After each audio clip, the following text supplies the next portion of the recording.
ਤੱਕ ਸੁਖਬੀਰ ਬਾਦਲ ਹੋਣੀ ਸ਼੍ਰੋਮਣੀ ਅਕਾਲੀ ਦਲ ਦੇ ਉੱਤੇ ਕਬਜ਼ਾ ਕਰਕੇ ਬੈਠਣਗੇ ਉਹ ਤਾਂ ਕਹਿੰਦੇ ਕਿ ਸ਼੍ਰੋਮਣੀ ਅਕਾਲੀ ਦਲ ਦਾ ਕੁਝ ਹੋ ਹੀ ਨਹੀਂ ਸਕਦਾ। ਢੀਂਡਸਾ ਸਾਹਿਬ ਨੂੰ 2007 ਤੋਂ ਲੈ ਕੇ 2017 ਤੱਕ ਦਾ ਕਬਜ਼ਾ ਦਿਖਿਆ ਨਾ। ਪ੍ਰਧਾਨਗੀ ਕਿਸੇ ਇੱਕ ਬੰਦੇ ਨਹੀਂ ਕਰਨੀ ਹੁੰਦੀ ਆ, ਲੀਡਰਸ਼ਿਪ ਨੂੰ ਪ੍ਰਵਾਨ ਹੈ ਉਹਨਾਂ ਦੀ ਪ੍ਰਧਾਨਗੀ। ਇਹ ਸਾਡੀ ਰਿਪੋਰਟ ਨਹੀਂ ਹੈ, ਇਹ ਸ਼੍ਰੋਮਣੀ ਅਕਾਲੀ ਦਲ ਦੇ ਵਰਕਰਾਂ ਦੀ ਰਿਪੋਰਟ ਹੈ। ਸੋ ਰਿਪੋਰਟ ਵਰਕਰਾਂ ਦੀ ਰਿਪੋਰਟ ਨੂੰ ਦੀ ਕਦਰ ਕਰਦੇ ਹੋਏ ਪਾਰਟੀ ਪ੍ਰਧਾਨ ਔਰ ਕੋਰ ਕਮੇਟੀ ਨੇ ਉਹਨੂੰ ਖੁੱਲ੍ਹੇ ਮਨ ਨਾਲ ਐਕਸੈਪਟ ਕੀਤਾ। ਵਰਕਰ ਕੀ ਸਮਝਦੇ ਸੀ ਕਿ ਸਾਡੀ ਹਾਰ ਕਿਉਂ ਹੁੰਦੀ ਹੈ 17, 22 ਔਰ ਜ਼ਮੀਨ ਬੇਅਦਬੀ ਦਾ ਮਾਮਲਾ ਸੀ, ਉਹ ਸ਼੍ਰੋਮਣੀ ਅਕਾਲੀ ਦਲ ਦੀ ਸਰਕਾਰ ਸਮੇਂ ਘਟਨਾਵਾਂ ਵਾਪਰੀਆਂ। ਲੋਕ ਮਹਿਸੂਸ ਕਰਦੇ ਨੇ ਕਿ ਸ਼੍ਰੋਮਣੀ ਅਕਾਲੀ ਦਲ ਪੰਥਕ ਜਮਾਤ ਸੀ, ਇਹ ਘਟਨਾਵਾਂ ਪੰਥਕ ਰਾਜ ਵਿੱਚ ਨਹੀਂ ਸੀ ਵਾਪਰਨੀਆਂ ਚਾਹੀਦੀਆਂ। ਪੰਜਾਬ 'ਚ ਜਿੰਨੀਆਂ ਭਲਾਈ ਸਕੀਮਾਂ ਚੱਲਦੀਆਂ, ਆਟਾ ਦਾਲ ਸ਼ਗਨ ਸਕੀਮ, ਗਰੀਬਾਂ ਦੇ ਬਿੱਲ ਮਾਫ ਕੀਤੇ, ਜਿਹੜੀ ਆਪ ਅੱਜ ਸਿਹਰਾ ਲੈ ਰਹੀ ਹੈ 300 ਯੂਨਿਟ ਦਾ, 200 ਯੂਨਿਟ ਅਸੀਂ ਪਿਛਲੇ 10 ਸਾਲ ਪਹਿਲਾਂ ਮਾਫ ਕੀਤੇ। 2022 ਦੀਆਂ ਚੋਣਾਂ 'ਚ ਅਕਾਲੀ ਦਲ ਦੀ ਹੋਈ ਹਾਰ ਤੋਂ ਬਾਅਦ ਅਕਾਲੀ ਦਲ ਦੇ ਵੱਲੋਂ ਝੁੰਡਾ ਕਮੇਟੀ ਦਾ ਗਠਨ ਕੀਤਾ ਗਿਆ, ਜਿਸ ਦੇ ਵਿੱਚ ਕਮੇਟੀ ਦੇ ਵੱਲੋਂ 100 ਹਲਕਿਆਂ ਦੇ ਵਿੱਚ ਜਾ ਕੇ ਲੋਕਾਂ ਦੇ ਨਾਲ ਸਲਾਹ ਮਸ਼ਵਰਾ ਕੀਤਾ ਗਿਆ ਔਰ ਰਿਪੋਰਟ ਤਿਆਰ ਕੀਤੀ ਗਈ ਕਿ ਅਕਾਲੀ ਦਲ ਦੇ ਹਾਰ ਦੇ ਅਸਲ ਕਾਰਨ ਕੀ ਨੇ। ਸਾਡੇ ਨਾਲ ਇਕਬਾਲ ਸਿੰਘ ਝੁੰਡਾ ਹੋਣੀ ਮੌਜੂਦ ਨੇ, ਗੱਲਬਾਤ ਕਰਦੇ ਹਾਂ। ਝੁੰਡਾ ਸਾਹਿਬ, ਵੱਡੀ ਜ਼ਿੰਮੇਵਾਰੀ ਤੁਹਾਡੀ ਸੀ ਕਿਉਂਕਿ ਪਾਰਟੀ ਦੀ ਹਾਰ ਹੁੰਦੀ ਹੈ 17 ਦੇ ਵਿੱਚ ਹੁੰਦੀ ਹੈ, 22 ਦੇ ਵਿੱਚ ਹੁੰਦੀ ਹੈ ਔਰ ਜ਼ਿਮਨੀ ਚੋਣਾਂ ਦੇ ਉੱਤੇ ਹਾਰ ਹੁੰਦੀ ਹੈ, ਹਾਸ਼ੀਏ ਤੇ ਪਾਰਟੀ ਆ ਜਾਂਦੀ ਹੈ। ਤੁਹਾਡੀ ਰਿਪੋਰਟ ਕੀ ਕਹਿੰਦੀ ਹੈ? ਦੇਖੋ, ਸ਼੍ਰੋਮਣੀ ਅਕਾਲੀ ਦਲ ਨੂੰ ਜਦੋਂ 2022 ਦੀਆਂ ਚੋਣਾਂ ਵਿੱਚ ਹਾਰ ਦਾ ਵੱਡਾ ਸਾਹਮਣਾ ਕਰਨਾ ਪਿਆ, ਉਸ ਲਈ ਪਾਰਟੀ ਬੜੀ ਚਿੰਤਤ ਸੀ। ਪਾਰਟੀ ਨੇ ਬੜੀ ਸੰਜੀਦਗੀ ਨਾਲ ਵਿਚਾਰ ਕਰਕੇ ਇਹ ਕਮੇਟੀ ਬਣਾਈ ਔਰ ਸਾਨੂੰ ਇਹ ਹਦਾਇਤ ਕੀਤੀ ਗਈ ਕਿ ਹਰ ਜਗ੍ਹਾ 'ਤੇ ਜਾ ਕੇ ਵਰਕਰਾਂ ਦੀ ਸਹੀ ਫੀਡਬੈਕ ਲਿਆ ਕੇ ਰਿਪੋਰਟ ਆ ਜਿਹੜੀ ਉਹ ਦੇਣੀ ਹੈ। ਸੋ ਤਕਰੀਬਨ ਮੇਰੀ ਅਗਵਾਈ 'ਚ ਰਿਪੋਰਟ ਬਣੀ। ਅਸੀਂ ਸਾਰੇ 13 ਦੇ 13 ਮੈਂਬਰਾਂ ਨੇ ਬੜੀ ਸਹਿਮਤੀ ਨਾਲ ਸਹਿਮਤ ਹੋ ਕੇ ਪੰਜਾਬ ਦੇ ਤਕਰੀਬਨ 100 ਹਲਕਿਆਂ 'ਚ ਜਾ ਕੇ ਉਹ ਰਿਪੋਰਟ ਆ ਜਿਹੜੀ ਉਹ ਤਿਆਰ ਕੀਤੀ ਹੈ। ਔਰ ਜੋ ਵਰਕਰਾਂ ਦੀਆਂ ਭਾਵਨਾਵਾਂ ਨੇ, ਇਹ ਸਾਡੀ ਰਿਪੋਰਟ ਨਹੀਂ ਹੈ, ਇਹ ਸ਼੍ਰੋਮਣੀ ਅਕਾਲੀ ਦਲ ਦੇ ਵਰਕਰਾਂ ਦੀ ਰਿਪੋਰਟ ਹੈ। ਸੋ ਰਿਪੋਰਟ ਵਰਕਰਾਂ ਦੀ ਰਿਪੋਰਟ ਨੂੰ ਦੀ ਕਦਰ ਕਰਦੇ ਹੋਏ ਪਾਰਟੀ ਪ੍ਰਧਾਨ ਔਰ ਕੋਰ ਕਮੇਟੀ ਨੇ ਉਹਨੂੰ ਖੁੱਲ੍ਹੇ ਮਨ ਨਾਲ ਐਕਸੈਪਟ ਕੀਤਾ। ਸੋ ਮੈਂ ਵਰਕਰਾਂ ਨੂੰ ਸ਼੍ਰੋਮਣੀ ਅਕਾਲੀ ਦਲ ਦੇ ਨੂੰ ਵਧਾਈ ਦਿੰਦਾ ਕਿ ਤੁਹਾਡੀਆਂ ਭਾਵਨਾਵਾਂ ਨੂੰ ਸ਼੍ਰੋਮਣੀ ਅਕਾਲੀ ਦਲ ਦੀ ਲੀਡਰਸ਼ਿਪ ਨੇ ਖੁੱਲ੍ਹੇ ਮਨ ਨਾਲ ਐਕਸੈਪਟ ਕੀਤਾ। ਮੈਂ ਸਮਝਦਾ ਲੋਕਤੰਤਰ ਦੀ ਇੱਕ ਵਧੀਆ ਮਿਸਾਲ ਪੈਦਾ ਕੀਤੀ। ਵਰਕਰਾਂ ਦੀ ਕੀ ਮੰਗ ਰਹੀ, ਵਰਕਰਾਂ ਦੀ ਕੀ ਤੁਹਾਨੂੰ ਰਿਪੋਰਟ ਨਜ਼ਰ ਆਉਂਦੀ ਹੈ? ਵਰਕਰ ਕੀ ਸਮਝਦੇ ਸੀ ਕਿ ਸਾਡੀ ਹਾਰ ਕਿਉਂ ਹੁੰਦੀ ਹੈ 17, 22 ਔਰ ਜ਼ਮਨੀ ਚੋਂ? ਬਹੁਤ ਮਸਲੇ ਨੇ ਉਹਦੇ 'ਚ, ਧਾਰਮਿਕ ਮਸਲੇ ਵੀ ਸੀ, ਰਾਜਨੀਤਿਕ ਵੀ ਸੀ, ਲੋਕਲ ਗੱਲਾਂ ਵੀ ਸੀ, ਕੂੜ ਪ੍ਰਚਾਰ ਜਿਹੜਾ ਕੀਤਾ ਗਿਆ ਸ਼੍ਰੋਮਣੀ ਅਕਾਲੀ ਦਲ ਦੇ ਖਿਲਾਫ, ਉਹ ਚੀਜ਼ਾਂ ਵੀ ਸੀ। ਕਿਤੇ ਅਕਾਲੀ ਦਲ ਤੋਂ ਕਮੀਆਂ ਰਹੀਆਂ, ਉਹਨਾਂ ਚੀਜ਼ਾਂ ਦਾ ਵੀ ਵਰਣਨ ਸੀ। ਹਰ ਚੀਜ਼ ਵਰਕਰਾਂ ਨੇ ਖੁੱਲ੍ਹੇ ਮਨ ਨਾਲ ਕਹੀ ਹੈ ਔਰ ਖੁੱਲ੍ਹੇ ਮਨ ਨਾਲ ਅਸੀਂ ਲਿਖੀ ਹੈ, ਖੁੱਲ੍ਹੇ ਮਨ ਨਾਲ ਹੀ ਕੋਰ ਕਮੇਟੀ ਨੇ ਐਕਸੈਪਟ ਕੀਤੀ। ਤੇ ਜੇ ਮੈਂ ਕਮੀਆਂ ਦੀ ਗੱਲ ਕਰਾਂ, ਕੀ ਲੱਗਦਾ ਕੀ ਕਮੀਆਂ ਰਹੀਆਂ ਔਰ ਵਰਕਰਾਂ ਨੇ ਕੀ ਤੁਹਾਡੇ ਅੱਗੇ ਉਹ ਪੇਸ਼ ਕੀਤਾ ਕਿ ਆਹ ਸਾਡੀਆਂ ਪਾਰਟੀ ਦੀਆਂ ਸਭ ਤੋਂ ਮੁੱਖ ਕਮੀਆਂ ਰਹੀਆਂ ਨੇ? ਕੁਝ ਧਾਰਮਿਕ ਮੁੱਦੇ ਸੀ, ਜਿਸ ਤਰ੍ਹਾਂ ਬੇਅਦਬੀ ਦਾ ਮਾਮਲਾ ਸੀ, ਉਹ ਸ਼੍ਰੋਮਣੀ ਅਕਾਲੀ ਦਲ ਦੀ ਸਰਕਾਰ ਸਮੇਂ ਘਟਨਾਵਾਂ ਵਾਪਰੀਆਂ। ਲੋਕ ਮਹਿਸੂਸ ਕਰਦੇ ਨੇ ਕਿ ਸ਼੍ਰੋਮਣੀ ਅਕਾਲੀ ਦਲ ਪੰਥਕ ਜਮਾਤ ਸੀ, ਇਹ ਘਟਨਾਵਾਂ ਪੰਥਕ ਰਾਜ ਵਿੱਚ ਨਹੀਂ ਸੀ ਵਾਪਰਨੀਆਂ ਚਾਹੀਦੀਆਂ। ਸੋ ਇਹ ਇਸ ਚੀਜ਼ਾਂ ਦੇ ਗਿਲੇ ਸੀ ਕਿਉਂਕਿ ਗੁਰੂ ਗ੍ਰੰਥ ਸਾਹਿਬ ਸਾਡੇ ਸਾਰਿਆਂ ਲਈ ਸਭ ਤੋਂ ਉੱਤੇ ਹੈ, ਹਰ ਸਿੱਖ ਲਈ, ਹਰ ਪੰਜਾਬੀ ਲਈ, ਹਰ ਨਾਮ ਮਨੁੱਖਤਾ ਲਈ ਹੋਈ ਸਰਬ ਦੀ ਸਾਂਝੀ ਬਾਣੀ ਹੈ। ਸੋ ਉਹਦੇ ਲਈ ਸਾਰਿਆਂ ਨੇ ਇਹ ਦੇ ਮਨਾਂ ਵਿੱਚ ਇਹ ਚੀਜ਼ ਨੇ ਜ਼ਿਆਦਾ ਅਸਰ ਦੇਖ ਰਿਹਾ। ਕੁਝ ਕੂੜ ਪ੍ਰਚਾਰ ਰਾਹੀਂ ਸਾਨੂੰ ਬਦਨਾਮ ਕਰ ਦਿੱਤਾ ਗਿਆ। ਕੀ ਕੂੜ ਪ੍ਰਚਾਰ ਹੋਇਆ? ਤੁਹਾਨੂੰ ਕੀ ਲੱਗਦਾ ਕੀ ਕੂੜ ਪ੍ਰਚਾਰ ਹੋਇਆ? ਵਰਕਰਾਂ ਦਾ ਕੀ ਕਹਿਣਾ ਸੀ? ਕਿਹੜੀ ਗੱਲ ਨੂੰ ਲੈ ਕੇ ਅਕਾਲੀ ਦਲ ਨੂੰ ਜ਼ਿਆਦਾ ਭੰਡਿਆ ਗਿਆ? ਮੇਨਲੀ ਤਾਂ ਜ਼ਿਆਦਾ ਤਾਂ ਬੇਅਦਬੀ 'ਤੇ ਔਰ ਵੀ ਉਹ ਜਿਹੜੇ ਲੋਕ ਨੇ ਜਿਹੜੇ ਉਹਨਾਂ ਨੂੰ ਅਸੀਂ ਸਹੀ ਰੂਪ ਵਿੱਚ ਸਜ਼ਾਵਾਂ ਨੇ ਜਿਹੜੀਆਂ ਥੋੜ੍ਹੇ ਸਮੇਂ 'ਚ ਨਹੀਂ ਦੇ ਸਕੇ, ਸਮਾਂ ਤੁਹਾਡੇ ਕੋਲ ਘੱਟ ਸੀ। ਕੁਛ ਇਹ ਹੋਇਆ ਕਿ ਸੰਤ ਮਹਾਂਪੁਰਸ਼ਾਂ ਨੇ ਉਦੋਂ ਇਸ ਤਰ੍ਹਾਂ ਦਾ ਮੰਗ ਰੱਖੀ ਕਿ ਜਿਹੜੀ ਜਾਂਚ ਆ ਉਹ CBI ਨੂੰ ਦੇ ਦਿੱਤੀ ਜਾਵੇ। ਸਰਕਾਰ ਅਕਾਲੀ ਦਲ ਦੀ ਸੀ, ਜਾਂਚ CBI ਕੋਲੇ ਚਲੀ ਗਈ ਅਤੇ ਅਸੀਂ ਉਸ 'ਚ ਥੋੜ੍ਹੇ ਜਿਹੇ ਪਛੜ ਗਏ ਕਿਉਂਕਿ ਉਹ CBI ਨੇ ਫਿਰ ਆਪਦੇ ਢੰਗ ਨਾਲ ਕਰਨੀ ਸੀ, ਉਹ ਡਿਲੇ ਹੋਇਆ। ਉਹ ਸਾਰੇ ਕਾਰਨ ਬਣ ਕੇ ਸਾਡੇ ਤੇ ਉਹ ਸਾਰਾ ਗੁੱਸਾ ਸੰਗਤ ਦਾ ਜਿਹੜਾ ਬਣਿਆ ਰਿਹਾ। ਇਸ ਤੋਂ ਇਲਾਵਾ ਵੀ ਝੁੰਡਾ ਸਾਹਿਬ, ਜਿਸ ਤਰੀਕੇ ਨਾਲ ਮੁੱਖ ਤੌਰ ਦੇ ਉੱਤੇ ਜੋ ਚਰਚਾਵਾਂ ਪਬਲਿਕ ਦੇ ਵਿੱਚ ਨੇ, ਪਾਰਟੀ ਵਰਕਰਾਂ ਦੇ ਵਿੱਚ ਨੇ, ਬੇਅਦਬੀ ਦਾ ਤੁਸੀਂ ਜ਼ਿਕਰ ਕਰ ਦਿੱਤਾ, ਰਾਮ ਰਹੀਮ ਦੀ ਮਾਫੀ ਵਾਲਾ ਵੀ ਮੁੱਦਾ ਆ ਜਾਂਦਾ ਹੈ, ਨਸ਼ੇ ਦੀ ਵੀ ਗੱਲ ਆ ਜਾਂਦੀ ਹੈ, ਇਹਨਾਂ ਨੂੰ ਲੈ ਕੇ ਵੀ ਕੀ ਵਰਕਰਾਂ ਨੇ ਗੱਲ ਕਹੀ ਹੈ ਕਿ ਹਾਂ ਇੱਥੇ ਵੀ ਸਾਡੀ ਪਾਰਟੀ ਪਿੱਛੇ ਰਹੀ ਹੈ? ਦੇਖੋ, ਜਿਹੜੀ ਕੋਈ ਨਸ਼ਿਆਂ ਦੀ ਗੱਲ ਹੈ, ਦੇਖੋ ਨਸ਼ਿਆਂ ਤੇ ਲੀਡਰਸ਼ਿਪ ਨੂੰ ਤਾਂ ਬਦਨਾਮ ਕੀਤਾ ਗਿਆ ਔਰ ਨਸ਼ੇ ਅਸੀਂ ਨਹੀਂ ਕਹਿੰਦੇ। ਤੁਸੀਂ ਜੇ ਰਿਕਾਰਡ ਕੱਢੋ ਪੰਜਾਬ ਦਾ ਕਿ ਸਭ ਨਾਲੋਂ ਵੱਧ ਨਸ਼ਾ ਕਿਹੜੀ ਸਰਕਾਰ ਵੇਲੇ ਫੜਿਆ ਗਿਆ, ਕਿਹੜੀ ਸਰਕਾਰ ਨੇ ਸਭ ਨਾਲੋਂ ਵੱਧ ਉਹ 'ਤੇ ਐਕਸ਼ਨ ਲਿਆ, ਤੁਸੀਂ 12 ਤੋਂ 17 ਤੱਕ ਦੇਖ ਲਿਓ, 17 ਤੋਂ 22 ਤੱਕ ਦੇਖ ਲਿਓ ਔਰ ਹੁਣ ਵੀ ਦੇਖ ਲਿਓ। ਅੱਜ ਜਿੰਨਾ ਪੰਜਾਬ 'ਚ ਨਸ਼ੇ ਦਾ ਜੋ ਹਾਲ ਹੈ ਜੋ ਪਿਛਲੀ ਸਰਕਾਰ 'ਚ ਰਿਹਾ, ਉਹਦੇ ਨਾਲੋਂ ਬਿਹਤਰ ਸਾਡੀ ਪੋਜੀਸ਼ਨ ਸੀ 2012 ਤੋਂ 17 ਤੱਕ। ਪਰ ਮੈਂ ਤੁਹਾਨੂੰ ਦੱਸ ਰਿਹਾ ਵੀ ਇੱਕ ਕੂੜ ਪ੍ਰਚਾਰ ਨਹੀਂ। ਜੇ ਦੇਖੋ ਜਿਸ ਤਰ੍ਹਾਂ ਕਿ ਪਹਿਲਾਂ ਤਾਂ ਆਮ ਆਦਮੀ ਪਾਰਟੀ ਨੇ ਸਰਦਾਰ ਬਿਕਰਮ ਸਿੰਘ ਮਜੀਠੀਆ ਨੂੰ ਇੱਕ ਨਸ਼ੇ ਦੇ ਬਦਨਾਮ ਕੀਤਾ ਗਿਆ ਨਸ਼ੇ ਦੇ ਰੂਪ ਵਿੱਚ। ਫਿਰ ਉਹਨਾਂ ਤੋਂ ਮਾਫੀ ਮੰਗਦੇ ਨੇ ਜਦੋਂ ਕੋਰਟ 'ਚ ਕੇਸ ਪਾਇਆ ਉਹਨਾਂ ਨੇ। ਕੇਜਰੀਵਾਲ ਸਾਹਿਬ ਮਾਫੀ ਮੰਗਦੇ ਨੇ ਕਿਉਂਕਿ ਇਹ ਚੀਜ਼ਾਂ ਜਦੋਂ ਕੋਰਟ 'ਚ ਜਾ ਕੇ ਫੇਸ ਕਰਨਾ ਪੈਂਦਾ। ਸਿਆਸੀ ਬਿਆਨ ਹੋਰ ਹੁੰਦੇ ਨੇ, ਜਦੋਂ ਸਾਹਮਣਾ ਕਰਨਾ ਪਿਆ ਤਾਂ ਮਾਫੀ ਮੰਗ ਲਈ।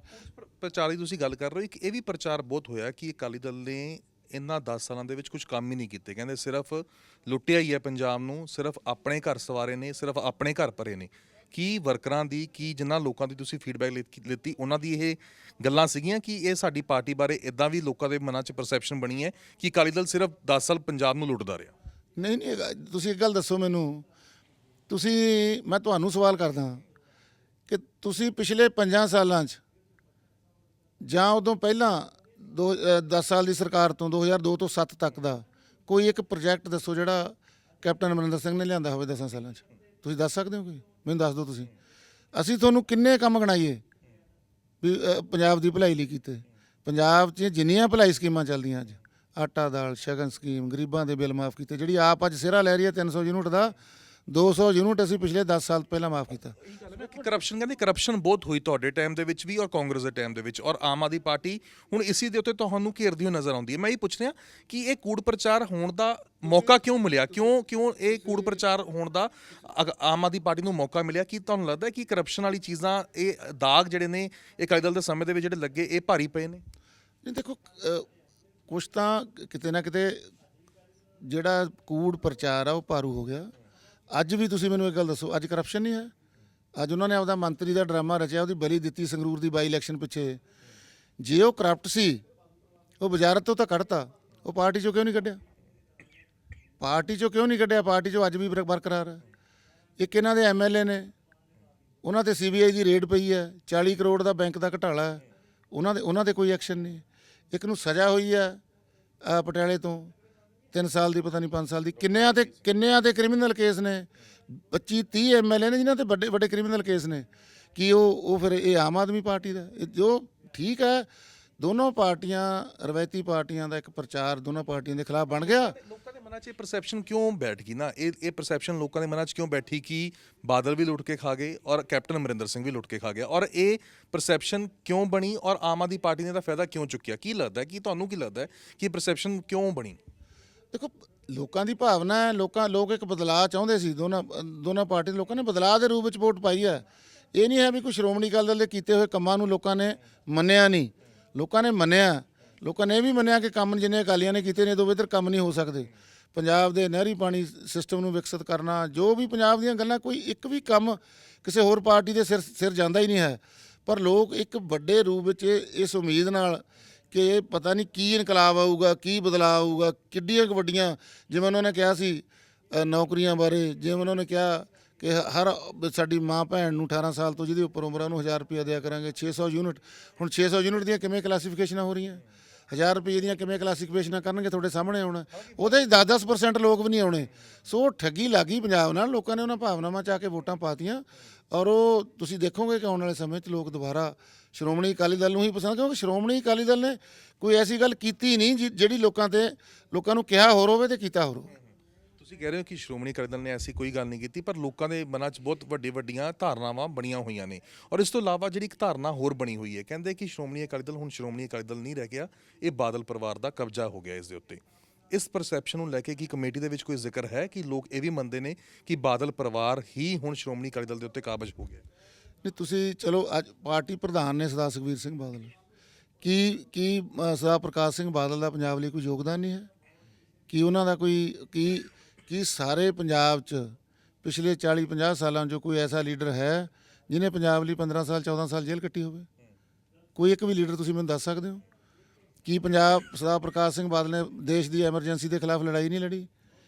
ਕਿਹੜਾ ਪੱਖ ਹੈ ਜਿਹੜਾ ਸ਼੍ਰੋਮਣੀ ਅਕਾਲੀ ਦਲ ਨੇ ਨਹੀਂ ਲੜਿਆ? ਸੋ ਇਸ ਕਰਕੇ ਪ੍ਰਧਾਨਗੀ ਕਿਸੇ ਇੱਕ ਬੰਦੇ ਨਹੀਂ ਕਰਨੀ ਹੁੰਦੀ ਹੈ। ਲੀਡਰਸ਼ਿਪ ਨੂੰ ਪ੍ਰਵਾਨ ਹੈ ਉਹਨਾਂ ਦੀ ਪ੍ਰਧਾਨਗੀ, ਤਾਂ ਫਿਰ ਕਿਸੇ ਨੂੰ ਉਹਦੇ ਬਾਰੇ ਤਾਂ ਕੋਈ ਦੂਜੀਆਂ ਪਾਰਟੀ ਵਿਰੋਧੀ ਪਾਰਟੀਆਂ ਨੂੰ ਤਾਂ ਕਿੰਤੂ ਪਰੰਤੂ ਕਰਨ ਦਾ ਕੋਈ ਹੱਕ ਨਹੀਂ ਦੇ ਵਿੱਚੋਂ ਵੀ ਬਹੁਤ ਸਾਰੇ ਲੀਡਰਸ ਤਾਂ ਤੁਹਾਨੂੰ ਛੱਡ ਕੇ ਚਲੇ ਗਏ ਨਾ ਇਸੇ ਕਾਰਨ ਨੂੰ ਲੈ ਕੇ ਕਿ ਸੁਖਬੀਰ ਢੀਂਡਸੇ ਉਹਨਾਂ ਦੀ ਮੈਂ ਗੱਲ ਕਰ ਲਵਾਂ ਜਾਂ ਹੋਰ ਲੀਡਰਾਂ ਦੀ ਮੈਂ ਗੱਲ ਕਰ ਲਾਂ ਜਿਹੜੇ ਤੁਹਾਨੂੰ ਪਾਰਟੀ ਨੂੰ ਅਲਵਿਦਾ ਕਹਿ ਕੇ ਗਏ ਨੇ। ਉਹਨਾਂ ਦਾ ਮੁੱਖ ਕਾਰਨ ਇਹੀ ਸੀ ਕਿ ਕਹਿੰਦੇ ਜਦ ਤੱਕ ਸੁਖਬੀਰ ਬਾਦਲ ਹੋਣੀ ਸ਼੍ਰੋਮਣੀ ਅਕਾਲੀ ਦਲ ਦੇ ਉੱਤੇ ਕਬਜ਼ਾ ਕਰਕੇ ਬੈਠਣਗੇ ਉਹ ਤਾਂ ਕਹਿੰਦੇ ਕਿ ਸ਼੍ਰੋਮਣੀ ਅਕਾਲੀ ਦਲ ਦਾ ਕੁਝ ਹੋ ਹੀ ਨਹੀਂ ਸਕਦਾ। ਢੀਂਡਸਾ ਸਾਹਿਬ ਨੂੰ 2007 ਤੋਂ ਲੈ ਕੇ 2017 ਤੱਕ ਦਾ ਕਬਜ਼ਾ ਦਿਖਿਆ ਨਾ, ਜਦੋਂ ਪਰਿਵਾਰ ਸਾਰਾ ਵਜ਼ਾਰਤ 'ਚ ਬੈਠਾ ਸੀ, ਆਪ ਰਾਜ ਸਭਾ ਦੇ ਮੈਂਬਰ ਸੀ। ਤੇ ਹੁਣ ਜਦੋਂ ਸਰਕਾਰ ਜੋ ਪਾਰਟੀ ਮਾੜੇ ਟਾਈਮ 'ਚ ਆ ਗਏ ਤਾਂ ਉਹਨਾਂ ਨੂੰ ਉਹ ਕਾਬਜ਼ ਦਿਖਣ ਲੱਗ ਗਏ। ਕੀ ਉਹ ਕਾਬਜ਼ ਨਹੀਂ ਰਹੇ? ਉਹ ਆਪ ਕਾਬਜ਼ ਨਹੀਂ ਰਹੇ, 2 ਨੰਬਰ ਦੇ ਲੀਡਰ ਨਹੀਂ ਸੀ ਪਾਰਟੀ 'ਚ। ਕਿ ਸਾਰਾ ਸੰਗਰੂਰ ਤੇ ਬਰਨਾਲਾ ਜ਼ਿਲ੍ਹਾ ਉਹਨਾਂ ਦੀ ਰਿਆਸਤ ਨਹੀਂ ਸੀ, ਉਹਨਾਂ ਦੇ ਅਨੁਸਾਰ ਨਹੀਂ ਸੀ ਚੱਲਦਾ, ਉੱਥੇ ਕੌਣ ਜ਼ਿੰਮੇਵਾਰ ਹੈ? ਸੋ ਇਹ ਨਹੀਂ ਹੁੰਦਾ ਵੀ ਜਦੋਂ ਮਾੜਾ ਟਾਈਮ ਆ ਗਿਆ ਪਾਰਟੀ ਦਾ। ਤੁਸੀਂ ਵੀ ਅੱਖਾਂ ਬੰਦ ਕਰਕੇ ਬੈਠੇ ਰਹੇ? ਕਿਵੇਂ? ਤੁਸੀਂ ਵੀ ਅੱਖਾਂ ਬੰਦ ਕਰਕੇ ਬੈਠੇ ਰਹੇ? ਤੁਸੀਂ ਕਹਿ ਰਹੇ 2 ਨੰਬਰ ਦੇ ਲੀਡਰ ਸੀਗੇ, ਕਬਜ਼ਾ ਉਹਨਾਂ ਦਾ ਰਿਹਾ ਪੂਰਾ।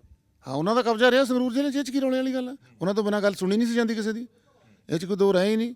ਔਰ ਜਿਹੜਾ ਸੰਗਰੂਰ ਔਰ ਬਰਨਾਲੇ ਦੀ ਜਿਹੜੀ ਹਾਲਤ ਹੋਈ ਆ, ਉਹਦੇ ਸਭ ਨਾਲੋਂ ਵੱਡਾ ਯੋਗਦਾਨ ਹੀ ਉਹਨਾਂ ਦਾ ਪਾਰਟੀ ਦਾ ਕਮਜ਼ੋਰ ਹੋਣ 'ਚ ਉੱਥੇ। ਇਸ ਤੋਂ ਇਲਾਵਾ ਕੀ ਲੱਗਦਾ ਹੁਣ ਇਸ ਰਿਪੋਰਟ ਨੂੰ ਕਦੋਂ ਲਾਗੂ ਕੀਤਾ ਜਾਊਗਾ? ਔਰ ਜੋ ਚਰਚਾ ਇਸ ਰਿਪੋਰਟ ਦੀ ਮੁੱਖ ਚੱਲ ਰਹੀ ਹੈ, ਮੀਡੀਆ ਗਲਿਆਰਿਆਂ ਦੀ ਵੀ ਗੱਲ ਕਰ ਲਈਏ, ਸਿਆਸੀ ਗਲਿਆਰਿਆਂ ਦੀ ਵੀ ਗੱਲ ਕਰ ਲਈ, ਜਿਸ ਦੇ ਵਿੱਚ ਇਹ ਚਰਚਾ ਸੀਗੀ ਕਿ ਸੁਖਬੀਰ ਸਿੰਘ ਬਾਦਲ ਉਹਨਾਂ ਦਾ ਅਸਤੀਫਾ ਮੰਗਿਆ ਗਿਆ। ਕੀ ਇਹ ਵਾਕਈ ਹੀ ਪੇਸ਼ਕਸ਼ ਹੈ, ਲੋਕਾਂ ਦੀਆਂ ਵਰਕਰਾਂ ਦੀਆਂ ਭਾਵਨਾਵਾਂ ਹੈ ਕਿ ਸੁਖਬੀਰ ਸਿੰਘ ਬਾਦਲ ਅਸਤੀਫਾ ਦੇਣ? ਦੇਖੋ, ਜੋ ਸਾਡੀਆਂ ਰਿਕਮੈਂਡੇਸ਼ਨਸ ਨੇ ਉਹਨੂੰ ਕੋਰ ਕਮੇਟੀ ਨੇ ਔਰ ਪਾਰਟੀ ਪ੍ਰਧਾਨ ਸਾਹਿਬ ਨੇ ਖੁੱਲ੍ਹੇ ਮਨ ਨਾਲ ਮੰਨਿਆ। ਰਿਪੋਰਟ ਵਿੱਚ ਕਿਸੇ ਵੀ ਨਾਂ ਨਾਲ, ਕਿਸੇ ਦੇ ਵੀ ਨਾਂ, ਇਕੱਲੇ ਪ੍ਰਧਾਨ ਸਾਹਿਬ ਦੇ ਨਹੀਂ, ਨਾ ਪ੍ਰਧਾਨ ਸਾਹਿਬ ਦੇ ਨਾਂ ਨਾਲ, ਨਾ ਕਿਸੇ ਹੋਰ ਦੇ ਨਾਂ ਨਾਲ ਕੋਈ ਵੀ ਅਸਤੀਫੇ ਦੀ ਗੱਲ ਨਹੀਂ ਹੋਈ। ਪਾਰਟੀ 'ਚ ਵੱਡੇ ਚੇਂਜਸ, ਵੱਡੇ ਬਦਲਾਅ, ਉਹਨਾਂ ਦੇ ਤਬਦੀਲੀਆਂ ਦੀ ਗੱਲ ਹੈ ਜਿਹੜੀ ਉਹ ਚੇਂਜਸ ਹੋਣਗੇ। ਜੇ ਅਸਤੀਫਾ ਨਹੀਂ ਹੋਊਗਾ ਤੇ ਫਿਰ ਪਾਰਟੀ ਦੇ ਵਿੱਚ ਵੱਡਾ ਚੇਂਜ ਕੀ ਹੋ ਸਕਦਾ, ਕੀ ਬਦਲਾਅ ਹੋ ਸਕਦਾ, ਕਿਵੇਂ ਪਾਰਟੀ ਰਿਵਾਈਵ ਕਰ ਸਕਦੀ ਹੈ? ਅਸੀਂ ਰਿਪੋਰਟ ਦੀ ਕਿਸੇ ਚੀਜ਼ ਦਾ ਹਲੇ ਜਨਤਕ ਨਹੀਂ ਕਰ ਰਹੇ। ਅਸੀਂ ਇਹ ਫੈਸਲਾ ਕੀਤਾ ਹੈ ਕਿ ਰਿਪੋਰਟ ਨੂੰ ਜਨਤਕ ਹੈ ਜਿਹੜਾ ਹਲੇ ਹੋਰ 1-2 ਮੀਟਿੰਗਾਂ ਦੇ ਵਿਚਾਰ ਵਟਾਂਦਰੇ ਤੋਂ ਬਾਅਦ ਕੀਤਾ ਜਾਊਗਾ। ਸੋ ਜੋ ਵੀ ਰਿਪੋਰਟ ਦੀਆਂ ਰਿਕਮੈਂਡੇਸ਼ਨਸ ਨੇ ਉਹਨੂੰ ਪਾਰਟੀ ਇਨ ਬਿਨ ਲਾਗੂ ਕਰੂਗੀ। ਇਹ ਅੱਜ ਕੋਰ ਕਮੇਟੀ ਨੇ ਡਿਸੀਜਨ ਕੀਤਾ। ਲੱਗਦਾ ਇਨ ਬਿਨ ਲਾਗੂ ਕਰਨ ਤੋਂ ਬਾਅਦ ਔਰ ਉਸ ਤੋਂ ਬਾਅਦ ਪਾਰਟੀ ਦਾ ਰਿਵਾਈਵਲ ਹੋ ਜਾਊਗਾ। ਲੱਗਦਾ ਪਾਰਟੀ ਮਜ਼ਬੂਤ ਦੁਬਾਰਾ ਫੇਰ ਹੋ ਸਕਦੀ ਹੈ, ਖੜੀ ਹੋ ਸਕਦੀ ਹੈ। ਸਾਨੂੰ ਇਹ ਮਹਿਸੂਸ ਹੁੰਦਾ ਹੈ ਕਿ ਰਿਪੋਰਟ ਨੂੰ ਸਹੀ ਰੂਪ ਵਿੱਚ ਲਾਗੂ ਕਰਨ ਨਾਲ ਪਾਰਟੀ ਨਵੇਂ ਰੂਪ ਵਿੱਚ ਪੰਜਾਬ ਦੇ ਲੋਕਾਂ ਨੂੰ ਦੇਖਣ ਨੂੰ ਮਿਲੂਗੀ। ਔਰ ਜਿਸ ਭਾਵਨਾ ਨਾਲ ਲੀਡਰਸ਼ਿਪ ਨੇ ਸੰਜੀਦਗੀ ਦਿਖਾਈ ਹੈ, ਸਾਨੂੰ ਪੂਰਨ ਆਸ ਹੈ ਕਿ ਸ਼੍ਰੋਮਣੀ ਅਕਾਲੀ ਦਲ ਨਵੇਂ ਰੂਪ ਵਿੱਚ ਸਾਹਮਣੇ ਆਊਗਾ। ਨਵਾਂ ਰੂਪ ਕੀ ਨੌਜਵਾਨਾਂ ਨੂੰ ਦਿੱਤੀ ਹੋਈ ਜ਼ਿੰਮੇਵਾਰੀ ਵੀ ਹੋ ਸਕਦਾ ਜਾਂ ਫਿਰ ਸੀਨੀਅਰ ਲੀਡਰਸ਼ਿਪ ਜੋਸ਼ ਔਰ ਹੋਸ਼ ਕੰਬੀਨੇਸ਼ਨ ਨਜ਼ਰ ਆ ਸਕਦਾ? ਦੇਖੋ, ਯੂਥ ਨੂੰ ਪ੍ਰਮੋਟ ਕਰਨਾ ਤਾਂ ਬਹੁਤ ਜ਼ਰੂਰੀ ਹੈ ਹੀ ਹੈ ਪਾਰਟੀ 'ਚ। ਯੂਥ ਦਾ ਅੱਜ ਪੰਜਾਬ ਦੀ ਰਹਿਨਮਾਈ ਕਰ ਰਿਹਾ, ਯੂਥ ਬਿਨਾਂ ਤਾਂ ਗੁਜ਼ਾਰਾ ਹੀ ਨਹੀਂ ਹੈ। ਯੂਥ ਨੂੰ ਅਕਾਲੀ ਦਲ ਨੂੰ ਬਿਲਕੁਲ ਪ੍ਰਮੋਟ ਕਰਨਾ ਪਊਗਾ, ਵਧੀਆ ਢੰਗ ਨਾਲ ਕਰਨਾ ਪਊਗਾ ਔਰ ਉਹਨਾਂ ਦੀ ਰਾਏ ਨਾਲ ਉਹਨਾਂ ਨੂੰ ਚੰਗੀਆਂ ਜ਼ਿੰਮੇਵਾਰੀਆਂ ਦੇ ਕੇ ਪਾਰਟੀ ਵਿੱਚ ਅੱਗੀਆਂ ਮੂਹਰਲੀਆਂ ਸਫਾਵਾਂ ਵਿੱਚ ਲਿਆ ਕੇ ਅਕਾਲੀ ਦਲ ਦਾ ਨਵਾਂ ਰੂਪ ਹੈ ਜਿਹੜਾ। ਅਖੀਰਲਾ ਮੇਰਾ ਸਵਾਲ ਰਹੂਗਾ, ਸਾਰੀ ਲੀਡਰਸ਼ਿਪ ਮੌਜੂਦ ਸੀਗੀ ਔਰ ਚੰਦੂ ਮਾਜਰਾ ਹੋਣੀ ਨਜ਼ਰ ਨਹੀਂ ਆਏ। ਹਾਲਾਂਕਿ ਉਹਨਾਂ ਦੇ ਬੇਟੇ ਹਰਿੰਦਰਪਾਲ ਚੰਦੂ ਮਾਜਰਾ ਇਸ ਕਮੇਟੀ ਦੇ ਮੈਂਬਰ ਵੀ ਰਹੇ ਨੇ। ਚੰਦੂ ਮਾਜਰਾ ਉਹਨਾਂ ਦੀ ਇੱਥੇ ਗੈਰ ਹਾਜ਼ਰੀ ਕੀ ਬਿਆਨ ਕਰਦੀ? ਦੇਖੋ, ਹਰਿੰਦਰ ਜੀ ਤਾਂ ਵਿਦੇਸ਼ ਨੇ, ਉਹ ਤਾਂ ਅਮਰੀਕਾ ਗਏ ਹੋਏ ਨੇ ਉਹਨਾਂ ਦੇ ਬੇਟੇ ਤਾਂ। ਸੋ ਚੰਦੂ ਮਾਜਰਾ ਸਾਹਿਬ ਦਾ ਨਹੀਂ ਮੈਨੂੰ ਪਤਾ ਵੀ ਕੀ ਕਾਰਨ ਰਿਹਾ, ਕੋਈ ਹੋਰ ਜ਼ਰੂਰੀ ਜਿਵੇਂ ਹੋ ਸਕਦੇ ਨੇ ਉਹਨਾਂ ਦੇ। ਮੇਰੇ ਨਾਲ ਉਹਨਾਂ ਦੀ ਅੱਜ ਗੱਲ ਤਾਂ ਨਹੀਂ ਹੋਈ। ਸੋ ਉਹ ਤਾਂ ਸਵਾਲ ਤੁਸੀਂ ਉਹਨਾਂ ਨੂੰ ਬਿਹਤਰ ਪੁੱਛ ਸਕਦੇ ਹੋ। ਪਰ ਐਸੀ ਕੋਈ ਗੱਲ ਨਹੀਂ ਹੈ ਵੀ ਉਹ ਕਿਸੇ ਪਾਰਟੀ ਲਾਈਨ ਤੋਂ ਜਾਂ, ਉਹ ਤਾਂ ਹੁਣ ਐਵੇਂ ਪਰਸੈਪਸ਼ਨਸ ਨੇ ਆਪਾਂ ਪੈਦਾ ਕਰ ਲੈਂਦੇ ਹਾਂ। ਚੰਦੂ ਮਾਜਰਾ ਸਾਹਿਬ ਨੇ ਸਾਨੂੰ ਬੜੇ ਕੀਮਤੀ ਸੁਝਾਅ ਵੀ ਦਿੱਤੇ, ਬੜੀਆਂ ਚੰਗੀਆਂ ਰਾਇਆਂ ਵੀ ਪਾਰਟੀ ਦੇ ਚੜ੍ਹਦੀ ਕਲਾ ਲਈ ਦਿੱਤੀਆਂ ਔਰ ਉਹਨਾਂ ਦਾ ਅਸੀਂ ਵਰਣਨ ਵੀ ਕੀਤਾ। ਮਨਪ੍ਰੀਤ ਇਆਲੀ ਦਾ ਪਾਰਟੀ ਲਾਈਨ ਤੋਂ ਬਾਹਰ ਜਾ ਚੁੱਕੇ ਨੇ, ਉਹਨਾਂ ਤਾਂ ਉਸ ਦਾ ਵਿਰੋਧ ਵੀ ਕਰ ਦਿੱਤਾ। ਜੋ ਪ੍ਰੈਜ਼ੀਡੈਂਸ਼ੀਅਲ ਵੋਟਸ ਹੋਈਆਂ ਉਹਨਾਂ ਨੇ ਕਹਿੰਦੇ ਕਿ ਮੇਰੀ ਕੋਈ ਸਲਾਹ ਹੀ ਨਹੀਂ ਦਿੱਤੀ ਗਈ, ਵੋਟ ਆਪਣੇ ਤੌਰ ਦੇ ਉੱਤੇ ਪਾਉਣ ਦਾ ਜਿਹੜਾ ਹੈਗਾ ਉਹ ਬਿਆਨ ਦੇ ਦਿੱਤਾ ਗਿਆ। ਚਲੋ ਉਹ ਉਹਨਾਂ ਦਾ ਆਪਦਾ ਨਿੱਜੀ ਡਿਸੀਜਨ ਹੈ ਜੋ ਉਹਨਾਂ ਨੇ ਫੈਸਲਾ ਲਿਆ। ਪਰੰਤੂ ਜਿਹੜੀ ਸਾਡੀਆਂ ਰਿਕਮੈਂਡੇਸ਼ਨਸ ਨੇ ਉਹ ਲਈ ਉਸ ਕਮੇਟੀ ਦੇ ਸਰਦਾਰ ਮਨਪ੍ਰੀਤ ਸਿੰਘ ਇਆਲੀ ਵੀ ਮੈਂਬਰ ਸੀ ਔਰ ਉਹਨਾਂ ਦੀ ਸਲਾਹ ਨਾਲ ਹੀ ਅਸੀਂ ਸਾਰੀ ਇਹ ਰਿਪੋਰਟ ਹੈ ਜਿਹੜੀ ਤਿਆਰ ਕੀਤੀ ਹੈ ਔਰ ਉਹ ਸਾਡੀ ਰਿਪੋਰਟ ਨਾਲ ਸਹਿਮਤ ਨੇ। ਮਨਪ੍ਰੀਤ ਇਆਲੀ ਉਹਨਾਂ ਦਾ ਇਹ ਸਟੈਪ ਬਹੁਤ ਕੁਝ ਬਿਆਨ ਕਰ ਦਿੰਦਾ ਔਰ ਇੱਕ ਵਾਰ ਫਿਰ ਉਹੀ ਚਰਚਾ ਜੋ ਗਲਿਆਰਿਆਂ ਦੇ ਵਿੱਚ ਹੁੰਦੀ ਹੈ ਉਸ ਨੂੰ ਛੇੜ ਦਿੰਦਾ ਕਿ ਸ਼੍ਰੋਮਣੀ ਅਕਾਲੀ ਦਲ ਦੇ ਵਿੱਚ ਚਲਦੀ ਸਿਰਫ ਫਿਰ ਸੁਖਬੀਰ ਸਿੰਘ ਬਾਦਲ ਦੀ ਹੈ, ਬਾਕੀ ਪਾਰਟੀ ਵਰਕਰਾਂ ਨੂੰ ਨਹੀਂ ਪੁੱਛਿਆ ਜਾਂਦਾ। ਜੋ ਹਾਲ ਹੀ ਦੇ ਵਿੱਚ ਪ੍ਰੈਜ਼ੀਡੈਂਸ਼ੀਅਲ ਚੋਣਾਂ ਹੋਈਆਂ ਨੇ ਉਹਦੇ ਵਿੱਚ ਵੀ ਕਹਿੰਦੇ ਫੈਸਲਾ ਉਹਨਾਂ ਦਾ ਇਕੱਲਿਆਂ ਦਾ ਸੀ। ਦੇਖੋ, ਜਿਹੜੀ ਜੇ ਉਹ ਅਸੀਂ ਇਸ ਰਿਪੋਰਟ 'ਚ ਮਹਿਸੂਸ ਕੀਤਾ ਉਹ ਟੋਟਲ ਵਰਕਰਾਂ ਦੀਆਂ ਭਾਵਨਾਵਾਂ ਨੇ। ਵਰਕਰਾਂ ਦੀਆਂ ਭਾਵਨਾਵਾਂ ਨੂੰ ਖੁੱਲ੍ਹੇ ਮਨ ਨਾਲ ਜਦੋਂ ਲੀਡਰਸ਼ਿਪ ਨੇ ਮੰਨਣ ਦਾ ਫੈਸਲਾ ਕੀਤਾ ਤਾਂ ਆਪਾਂ ਕਿਵੇਂ ਕਹਿ ਸਕਦੇ ਹਾਂ ਕਿ ਇਕੱਲੇ ਪ੍ਰਧਾਨ ਸਾਹਿਬ ਦਾ ਅਸੀਂ ਤਾਂ ਸਮਝਦੇ ਹਾਂ ਵਰਕਰਾਂ ਦਾ ਫੈਸਲਾ ਅੱਜ ਲੀਡਰਸ਼ਿਪ ਨੇ ਮੰਨਿਆ।